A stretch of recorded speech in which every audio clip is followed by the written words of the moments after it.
Welcome to the Extraordinary Podcast, where we identify God's uncommon work in common life. Recognizing God's work requires intentionality, but articulating it motivates and inspires. Don't forget to subscribe to never miss an episode. In today's episode, I have a conversation with Judy Mccoy, where she shares her life story that begins with coming to know Jesus through Vacation Bible School to how Jesus can continue to use us throughout various stages of life and our spiritual growth throughout our entire life. So let's get into the conversation with Judy. Judy, thank you for being a guest on our podcast today. We appreciate you taking the time to share your story. And as we begin, can you share a little bit about your life growing up, parents, siblings, life setting, that type of thing? Sure. Both my parents came from Germany. One spoke Low German, one spoke High German. I don't know what the difference is, but there is. And so they didn't know each other, but they met going to night school. And after a while, my father was 25, considered an old man, kind of at that back then. But yeah, so, and then I have 3 brothers and 3 sisters. I don't remember having my oldest sister in the house very much because she was older. And then the sisters were, her name was Marita. We just called her Rita. My brother, Gay, his real name is Gerhardt, but somehow the name Gay stuck. And when he got married, his wife was Dorothy, so it was Dutch and Dot, the way they signed their cards to me. And then the next one was my sister Lillian, and yes, she was, she married a man that had handicap and that. And then my next sister was Evelyn, and yes, we were very close. She's 87 years old, thankful that I still have her. And then my oldest sister, my 2 oldest sisters, and my brother have passed away. So it's just me, my sister that is 87, and myself, and I have 2 younger brothers. David is next closest to me in age, and then my brother, and they're both married. Yes, and they have their families. Now tell us a little bit about Jack and your kids. Okay, Jack and I got married in June 1963 in the Lomax Church. I did not have any affiliation with a Nazarene church, so this was a new thing. But that's where Jack's family kind of went to church, and he went there as a teen. They had a wonderful teen group, so that's how he got acquainted with it. And so that was my first experience of getting married, was in the Lomax Nazarene Church. And it seems kind of erotic how it's come around, and this is my church now, the Nazarene Church. So, Now, did you start going to church after you got married, or how did you really start getting connected with the church? Well, to back up, we lived out on a farm, and so we didn't go to the regular church that we were brought up in as kids. But later on, a family came out and asked if I would be interested in going to Vacation Bible School. And I thought, wow, yeah. And so I went, and I still have that book because it was so precious, because that's where I found the Lord. When I was, I think I was probably 10 years old. I can tell by my penmanship it wasn't the best when I look at the book. But yeah, so, but this family was so good. They would come out and pick me up on Sunday, and sometimes it was for Sunday school and church. And sometimes they even invited me to eat Sunday dinner with them, which was great. But yeah, that was really when I met the Lord through Vacation Bible School. And then I guess as a teenager, kind of drifted away. But after Jack and I got married and our children came along, our oldest one is Teresa, and she's married to Jim Shoemate, and they adopted little Grace from birth, and it's an open adoption, and it has been beautiful. It's worked out real good. And then Wesley, our son, never did get married, and so he's quite the bachelor. And then Betsy, she was born on her 10th anniversary, which was a surprise. And I teased Jack and I said, you know what? We're making it easy, Jack, for you. You can't forget our anniversary and Betsy's birthday. It's all on the same day. But they have 2 children. My oldest granddaughter just got married June 25th, and she's met a wonderful Christian young man. And the other granddaughter is engaged, and she will be getting married because she is a lifeguard at a Waterloo water park, I guess it is. And so right now the season is busy. So they will get married next year after that, I think in September maybe. But now, how long were you and Jack married? 55 years. 55 years. So, it's you and Jack had quite the journey together, I'm sure, and you lived in various places. We did. Can you talk about that a little bit? Well, we lived in 15 places in our 55 years of marriage, and somebody would say, "Jack, why are you moving?" Judy doesn't like to wash windows, so I guess that's what happened. We have to move because she's not going to wash no windows. It's like, okay, he was okay with that. And it's like... Now, at least one time, I believe, you purchased a home... Twice, without talking to Jack. Right. So he was pretty go with the flow with the home situation. Yeah. And I assume... And I don't think it took him by surprise sometimes. I think he kind of knew that, there was something. Judy was looking for something different. And,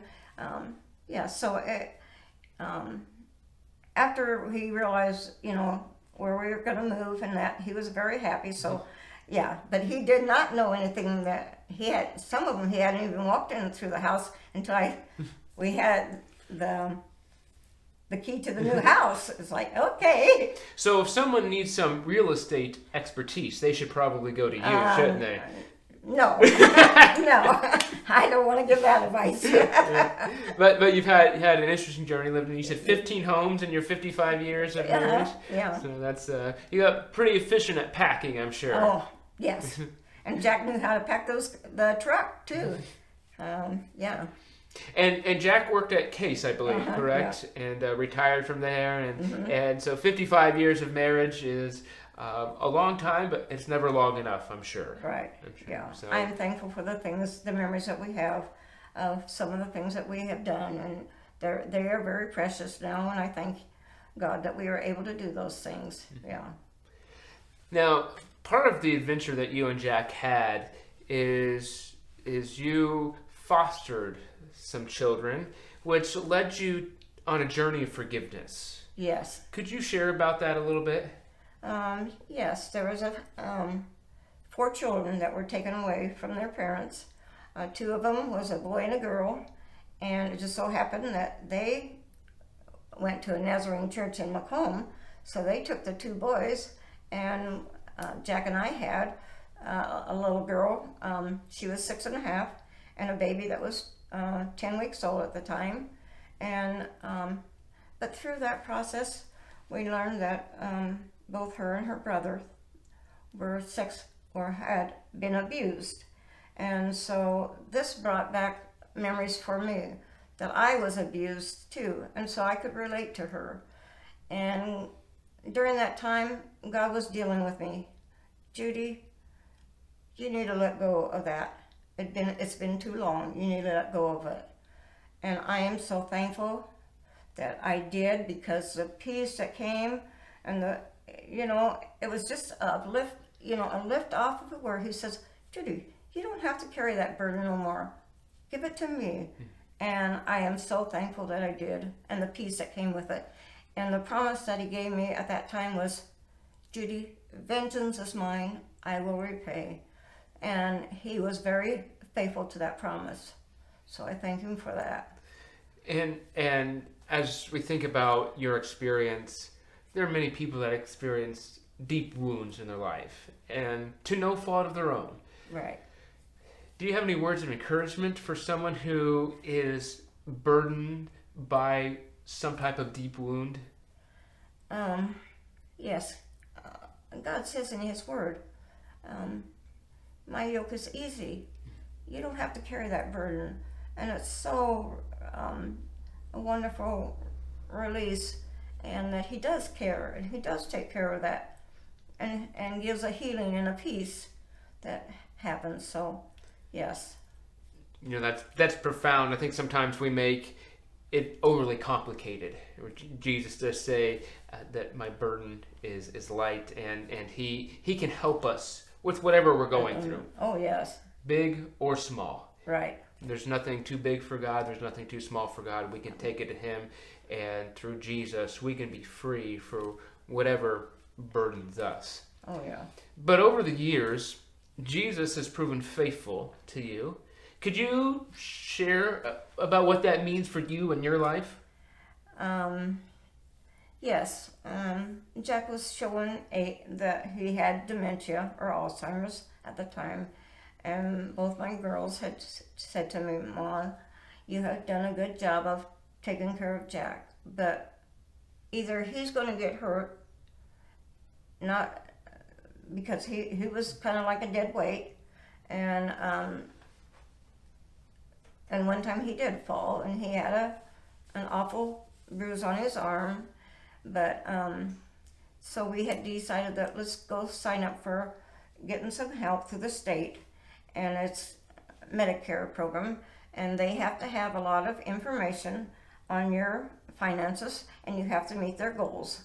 And so yes, and I think, if I'm not exaggerating, I think it was 3 months of going through all these questions and getting everything down, and my bank was so good to all the copies, and time I had to have things sent off to the headquarters that they had in state of Iowa to, you had to prove how you spent all this money but Pastor, through it, the time that God knew that Judy was putting my finances and trusting him for it, but I thought that Jack and I had done well, and that we, pretty much, but God said, no, Judy. And so I see the purpose in all that now that I look back. And so I don't take it as, I hate to even talk about the stress that I went through, because I see the purpose in it, what God was doing for me. And he has been so faithful. Oh my goodness. He has provided. He has taken care of. And that song, Is God Good? Is He Faithful? Oh my goodness. He's so faithful, and he's so good. And he's even to the point where sometimes the supplies not only my needs, but also my wants. Mm-hmm. And I think I appreciate the wants a lot more now, because I know where it came from, and how blessed I feel for those little wants that he gives me along the way. And so it makes it more special, and he has been so faithful to provide. And so, the lessons I had to learn, I'm so thankful that I see the purpose of it now. Yeah.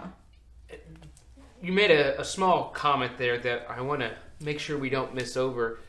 You and Jack had done a good job throughout your life being disciplined financially, mm-hmm. and doing things to prepare yourselves and protect yourselves. But it's not just about our efforts. We have a responsibility, uh-huh. but God was able to faithfully provide in ways that you probably couldn't yourself. Right. Oh, definitely. And I think it's important to recognize that we have a responsibility, but at some point we've got to release that to God and say, we need you to fill in the gaps. And so there's a both and with that you guys worked hard throughout your entire life, but God stepped in when you needed it, and that was a lesson of faith for you, of God's faithfulness. Oh, yes. Yeah. And you're one of the people I really enjoy, because every once in a while you'll just call me and just say, guess what God did for me. And that's such a blessing to receive those phone calls and just encouragement. And I think God always knows when we need those phone calls too. Okay. So thank you for sharing those. Yes. Now, as you've had a journey in the church, you've been part of the church for many years now. and you and Jack served in various capacities. Can you share some of the capacities that you and Jack served? Yes, when we first started, and I think this is shortly after we were foster parents, and that we were worked in the nursery on Sunday during Sunday school time, and then on Wednesday night we were in the nursery. And I think I'm not sure what year, but Pastor Vance called me up on stage, and I thought, "What's this about?" And I didn't know it, but they had presented Jack and I with a plaque that says, for the 14 years, a Distinguished Service Award that I think comes from the headquarters. And so, yeah, we enjoyed them. And one of the things, too, of course, I took care of more of the babies, making sure if they were hungry and changing their diapers. And so Jack was more the entertainment. And one of the entertainments that he did was to play with the kids. And so there was at the time, Dolores' granddaughter, Caitlin, was in the nursery. And so one day she tells Grandpa Leo, "Grandpa, I want to do TikTok." And he's like, "What is TikTok?" She said, "Where'd you hear TikTok?" Jack taught me. He plays TikTok with us. So Leo had to ask Jack, "What in the world is TikTok?"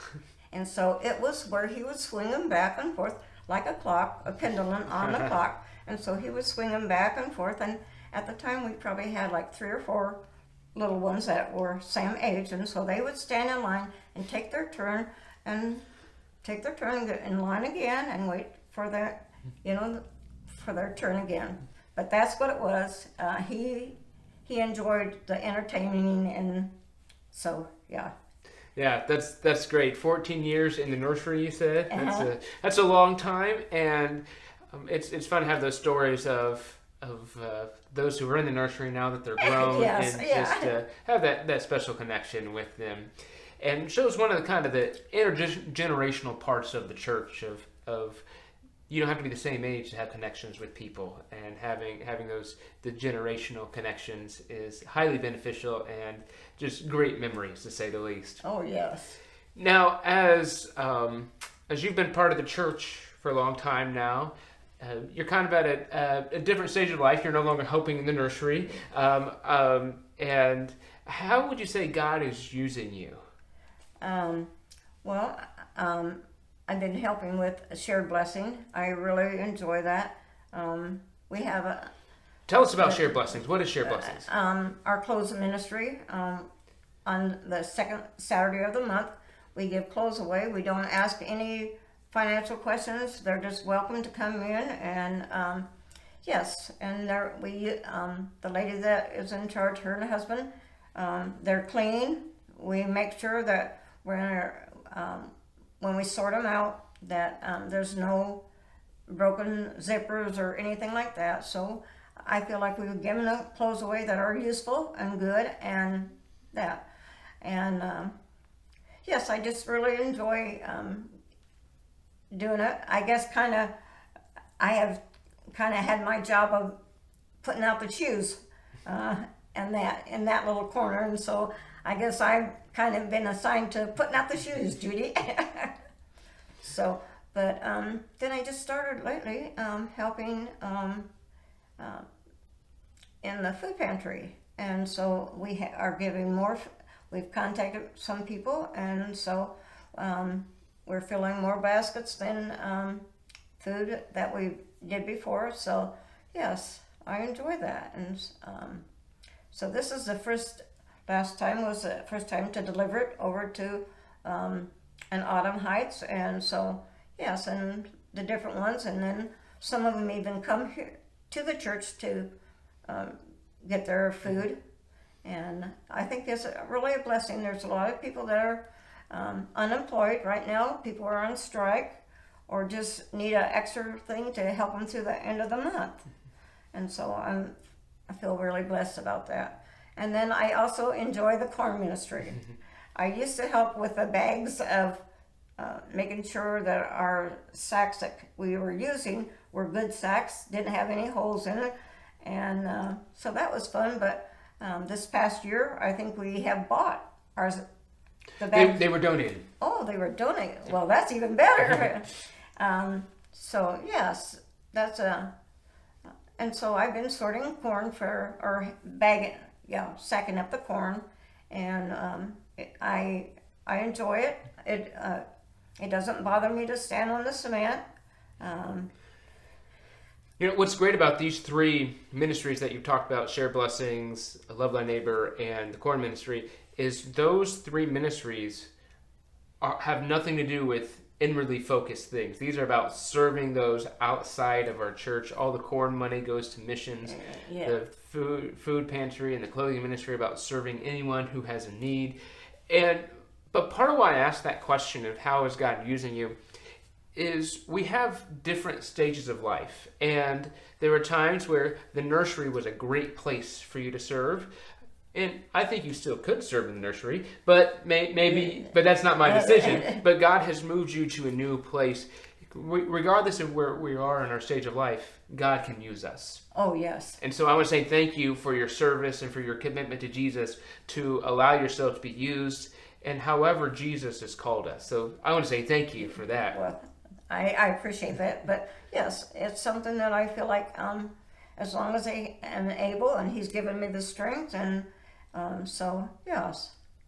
Now, one of the things that you enjoy, I think, in the church is your Sunday school class. Oh, definitely. Could you speak a little bit about that? We have a wonderful Jay Clover and Karen Watterson do a wonderful job, and so our kind of routine is.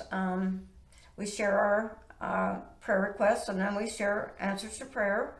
And we've had some very good answers to prayer, which has been very encouraging to me because I have loved ones that need to know the Lord. So that has been a huge encouragement in there.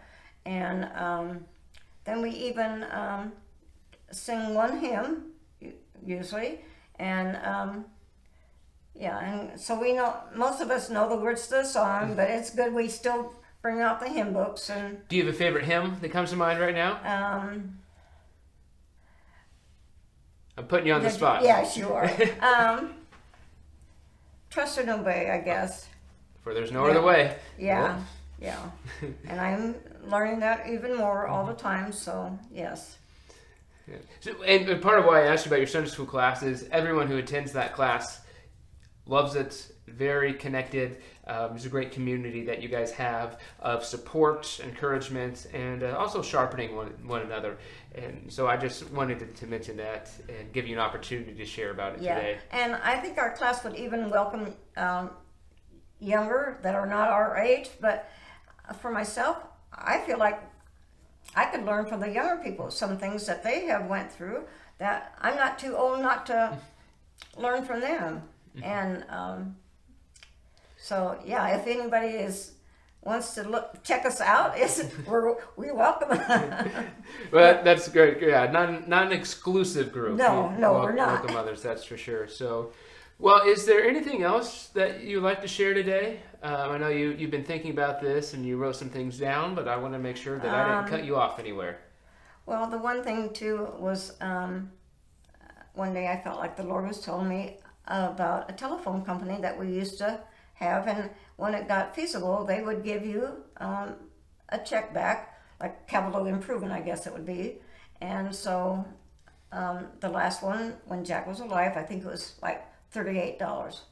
And so I just felt a prompt from the Lord saying, Judy, go call them up. I thought, oh, really? And so I did. I found the number and then called them back up. And I told them who I was and that would there be any still money in account for Jack McCoy. And she said, well, let me go check. And she went and checked. And after a while, she came back and she said, yes, there is. There's $448. I said, what? She said, would you repeat that? She said, $448. I felt so blessed that I made that call with God's prompting to go ahead and call. And then I think sometime after that, I don't know what the message was that Sunday morning, and we were still in the worship service, I believe. And I I think I said pastor 3 times or something. And so I just felt like I needed to stand up and thank the Lord for this unexpected, how he supplied this unexpected thing that, yeah. No, I hadn't said anything to you, and I wasn't even thinking about it ahead of time. It was just like, God said, stand up and tell. So. Yeah, when God blesses us, it's sharing that is a blessing to others. And part of what we're trying to do here on this podcast is when we articulate what God is doing and has done, it motivates and inspires. That's part of the introduction of the podcast, because we recognize God is alive and active in the world. And sometimes we can be discouraged or frustrated. But when we see God alive and active, it's encouraging to us. So thank you for sharing that story. Okay. And thank you for being on this podcast. Is there anything else in your heart you'd like to share today? No, but Pastor, you've made it very easy. So I thank you for... Well, you're a wonderful guest, and I'm grateful to have you here on the show. Thank you for taking the time to share with us. We appreciate that. I appreciate it. So thank you. Thank you for joining us for this podcast. Be on the lookout for how God does uncommon work in common life. And please subscribe to never miss an episode.